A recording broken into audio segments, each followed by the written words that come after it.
Hi guys, this is Jen from ScanNCut Jam Sessions and ScanNCut Canvas and Scal Help on Facebook. This is felt. Kathy Fraser, one of our members at ScanNCut Canvas and Scal Help, sent me a bunch of stuff. And this was in there, so I'm going to try and cut it for you. But instead of just sticking it down to the mat or sticking it to something else, I'm going to try it with my medium tack transfer tape. I do have it in the store that's attached to our page on Facebook, so all of my members, you can head on over and get that there. Okay, so I just stick it down and give it a good press, and I'm not even going to cut that off. I don't need to worry about that. So then I'm going to stick it right here to my mat. Okay, now we're ready to go. We're going to go just cut an on machine image. Okay, so here we are over at the machine. I'm going to make sure my stuff's stuck down real good. And then when I load it, I hold it up at the end just like this, so it's putting some slight forward pressure into the rollers. And it also, I've never had a misload when I do this, okay? Because you're feeding it in equally. I'm not shoving it, but just putting firm enough pressure that when it grabs, it's going to suck it right in. Okay? Alright, so let's go grab us the pattern.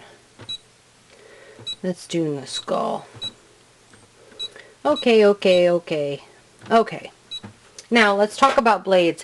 Whenever we're using something, or should I say me, this is how I do it. Nobody, has to follow suit, but anytime I have something that's a little bit thicker or stiffer than like the thin cotton fabrics or vinyl or paper, I use a deep cut blade. Okay, because I think the tips that are on our standard blades are so fragile, I don't want to break them. Okay, so I use the deep cut blade.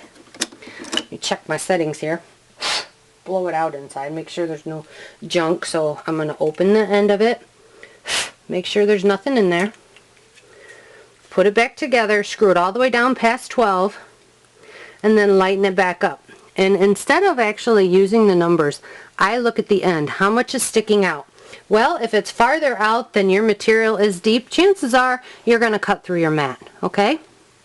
So always do test cuts, and that should give you a decent idea on where you're at, okay? My first initial setting for myself, I'm going to go ahead and I'm going to put it at a 9. And I'm going to hit cut. Oh! No, I just hit the eject button. Okay. Now let's cut. Silly girl. Oh, listen to all those fibers. Okay, I'll come back when she's done. Okay. Done. So let's see. Well, I can see the outline, and they're still attached fibers, which is fine. I kind of expected that, because that's an awful lot of fibers to be trying to cut through at once, and I don't think it's fair to our machine to do that. Okay, so I'm going to set my second cut at about like a 10 1/4. I'm going to put that back in there and give her a go around. Yep, cutting more fibers. Ooh. Alright, I shall return. I can already see it lifting right here. Let's see what these other ones are doing. Okay, you know what? I'm going to take it just a tiny bit deeper and take it up to like 10 1/2. Let's set that in there and okay. Cut. We'll see if we can get them scragglers. Oh, yep, I still hear them cutting. And yep, it popped that hole out, so that's looking good for us.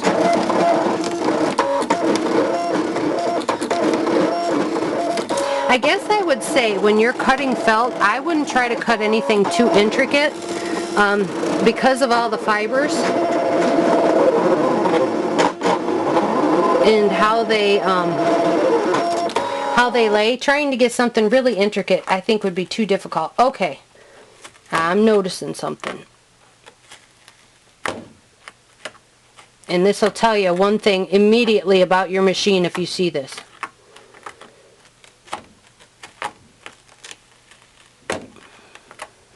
There's something I need to do to my machine. If you notice a common thread here, everything on the right is sticking, which means I need to adjust my cut head. And that will take care of all of this. Because as you can see, it's only stuck on the right side and like the bottom of the design. So if I adjust my cut head, that should immediately take care of this. And what the cut head adjustment does is that adjusts it according to these, you know, the line they have on there in the red dots. It just sets it up and makes it even. And yes, it does get out of whack. I do mine about every 2 weeks, and actually I'm behind. I just thought I haven't done it this week. Okay, so let's take a gander here. So now it's stuck on this side. So definitely a cut head adjustment is needed for this girl. Oh yeah, get your workout. Who needs dumbbells and stuff like that? Okay, you can see there. Okay, so there are some threads that are still, you know, sticking out here. But I think for me, for my very first cut ever using felt, this isn't too bad. I would be impressed. At least I didn't have to do it with a pair of scissors. Okay, and here's the transfer tape. And these are not cut lines. This is just the fabric stuck to this where it cut. So it looks pretty good. So I can actually reuse this, and I will. Alright guys, so that's how you go about cutting felt. I would definitely do a double, maybe even a triple cut, just to make sure that you get through all of the different layers of the fibers. Okay? Alright, if you guys have any questions, come over and find me at ScanNCut, Canvas, and Scal Help on Facebook. Thanks guys.